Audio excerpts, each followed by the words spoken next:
السلام عليكم حبيبي في الله، عاملين ايه؟ يا رب جميعا تكونوا بخير. قلت بقى النهارده بقى اصور لكم الفيديو من على سطح العنبر. والله في الكاميرا منظر جميل قوي. منظر خرافي يعني. طبعا احنا متعودين عليه، احنا اصلا قاعدين في قريه يعني، ودي قريه في قريه في قريه، كلنا قرى. المهم في سؤال جالي على الخاص وحبيت اعمل عنه فيديو سريع، ويا رب يكون سريع يعني. الفيديو بقى ده بيقول ايه، او السؤال بيقول ايه؟ عايز احسب قدره الشفاطات اللي انا محتاجها عندي في المكان. يا ترى اجيب شفاطات قد ايه؟ طيب اول حاجه، الشفاطات قدرتها بتتحسب على حسب كيلوهات اللحم، مش على حسب المكان، الطول في العرض في الارتفاع، لا على حسب كيلوهات اللحم. انا هربي قد ايه وطموحي او انا عايز اوصل لوزن قد ايه. ونصيحه لاخواتي المربين، نحسب على اعلى وزن انا ممكن اوصل له. اعلى وزن انا ممكن اوصل. ما تقوليش انا هدفي مثلا اطلع 200، طب مثلا افرض البورصه وحشه وانت هتتقل شويه، افرض عندك مثلا اي مشكله وانت محتاج تتقل الفراخ، افرض عندك اي ظرف خلاك تتقل الفراخ، او يعني تستنى شويه لحد ما البورصه سعرها يتظبط. ايا كان انت قعدت الفراخ ليه. فاحنا هنحسب الحسبه على حسب اكتر واتقل وزن ممكن نوصل. تمام؟ هتضرب عندك العدد بتاع الفراخ، عدد الفراخ في الكيلوهات اللي انت هتطلعها ان شاء الله. يعني والله انت هتربي 500 وهدفي ان شاء الله او اتقل وزن ممكن اوصل له 2 كيلو 800، يبقى خلاص هضرب ال 500 بتوعي في 2 كيلو 800. حلو الكلام؟ هيطلع لي رقم. الرقم اللي هيطلع ده هنضربه في، ناس بتقول 8، ناس 10، ناس 12. احنا هنخلينا في الافريج 10 مقبول جدا. 10 بالنسبه لي صيف او شتاء مقبول جدا. فانت اول حاجه هتعملها ايه؟ العدد بتاعك ده هتضربه في الوزن المستهدف، بعد كده هيطلع لك رقم. الرقم اللي هيطلع ده هيتضرب في كام؟ في 10. اللي طلع لك ده هي قدرة الشفاطات اللي انت عايزها، او من الاخر كده يعني ده الهواء اللي انت محتاج تغيره، ده الهواء اللي انت محتاج تغيره في المكان ده. فنفترض مثلا والله انه طلع لك مثلا 10000، يبقى انا والله 10000 هجيب مثلا شفاطين 50، او قصدي 62 تقريبا، ايه 10000 تقريبا يعني، وهكذا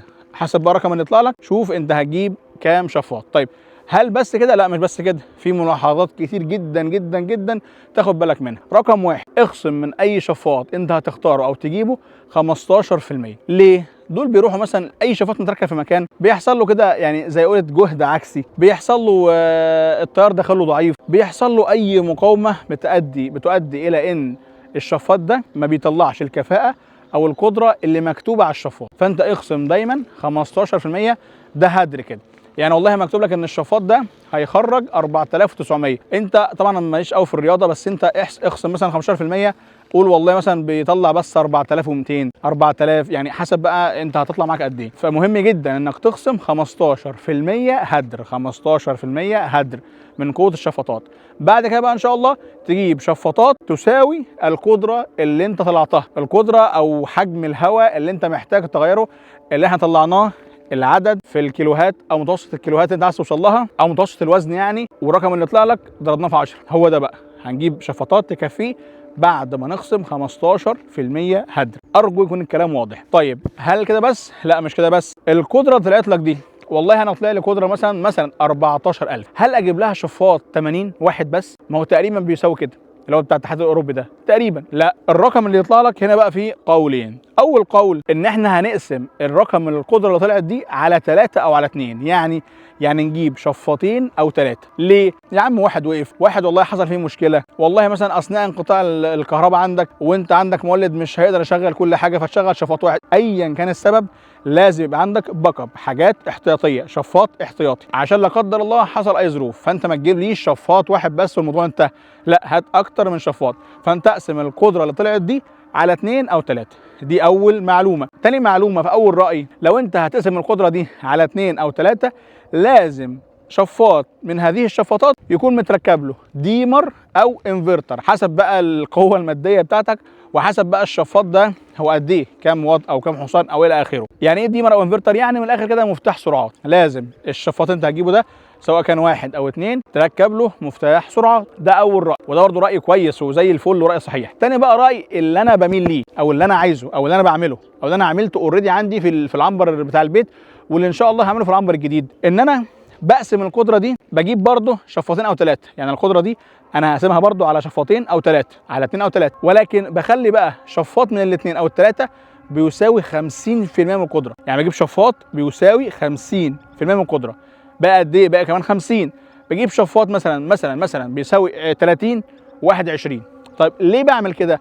بعمل كده علشان ما اجيبش انفرتر او ديمر للشفاط بتاعي، واكون مقسم القدره بتاعتي على 3 شفاطات، كل شفاط له قدره مختلفه، وبالتالي هذا يوصلني الى ان انا عندي شفاط صغير اللي هو بقى ال 20% من القدره، شفاط صغير للتهويه في الاعمار الصغيره وللتهويه في الشتاء. فانا بقسم القدره بتاعتي على 3 شفاطات، شفاط 50% او 40%، شفاط 30، شفاط 20، ايا كانت النسبه ايه، المهم شفاط يبقى هو الرقم واحد فيهم، بعد كده شفاط اصغر شويه، بعد كده شفاط اصغر خالص، ده هيهوي لي الفراخ في عمر التحضير او في الشتاء او في اي ظروف بدون ديمر. ده شفاط صغير للتهويه، شفاط صغير للتهويه وخروج الامونيا. ده راي صحيح وده راي صحيح. سريعا المعادله تاني، عدد الفراخ في متوسط الوزن المستهدف هيطلع رقم، اضربه في 10، دي القدره اللي انت عايزها، هتجيب شفاطات تساوي القدره دي. طب الشفاط ده هعرف القدره مكتوب عليه منين؟ بيكون مكتوب على كل شفاط، او اللي انت رايح تشتري من عنده هيقول لك طبعا، بس طبعا هو بيكون مكتوب على كل الشفاطات على موتور كده. هتجيب الشفاطات اللي بتساوي القدره اللي طلعت لك مع خصم 15%، بس كده، هي دي القدره. بعد ما يطلع لك الرقم اللي انت طلع لك ده، هتقسمه زي ما قلت لك على 2 او 3، وتجيب ديمر او انفرتر لواحد فيهم، او زي ما قلت لك توزع 50 30 20 مثلا، او ايا كانت النسبه ايه، المهم المبدا والكونسبت العام. بس كده، ده باختصار شديد، ويا رب يا رب كل الفكره وصلت ازاي احسب عدد الشفاطات اللي عندي في المكان، او ازاي احسب قدره الشفاط اللي انا عايز اجيبه عندي في المكان. بس كده، ان شاء الله ممكن نعمل فيديو تاني عن ازاي تحسب الخلايا، ولا ما نعملها في الفيديو ده بالمره، مش عارف والله. بص بقول لك على حاجه، خد الجمله دي لحد ان شاء الله ما نعمل فيديو مخصص عن الخلايا. طب ده الشفاطات، ازاي بحسب الخلايا؟ الرقم اللي طلع لك اللي هو القدره الكليه، القدره الكليه او حجم الهواء الكلي اللي انا عايز اغيره، ده اقسمه على 60. حلو الكلام، الرقم اللي هو طلع لك الكلي ده اقسمه على 60، بعدين هيطلع لك رقم اقسمه برده على 60، فكده انت عندك القدره بالثانيه، عندك القدره بالثانيه. لو انت هتجيب خلايا سمك 15 سم، اقسم الرقم ده على 1.9، هتجيب خلايا سمك 10 سم، اقسم الرقم ده على 1.7. انهي رقم؟ مش القدره الكليه، لا، ده القدره الكليه مقسومه على 60 وكمان على 60، يعني القدره الكليه دي اقسمها على 60 بعدين على 60، كده انت عندك القدره بالثواني مش بالدقائق. اول 60 عشان نخليها بالدقائق، تاني 60 عشان نخليها بالثواني، كده عندك القدره بالثواني. بعدها بقى لو هتجيب سمك 15 سم الخلايا، اقسم على 1.9، هتجيب سمك 10 سم اقسم على 1.7، كده هيطلع لك مساحه الخلايا اللي انت عايزها. بس ده كده سريعا يا رب تكون وصلت ووضحت، عشان بس ايه ما نعملش تاني فيديو تاني مخصص عن الحوار ده. بس غالبا لو عملنا بقى هيكون بقى ورقه وقلم او سبوره وكده يعني. بس ده اعتقد وصلت. وسامحوني ان انا بتكلم بسرعه، بس عشان عايز الحق اذان المغرب قبل ما ياذن يعني. وبس كده، اشوفكم فيديو جديد.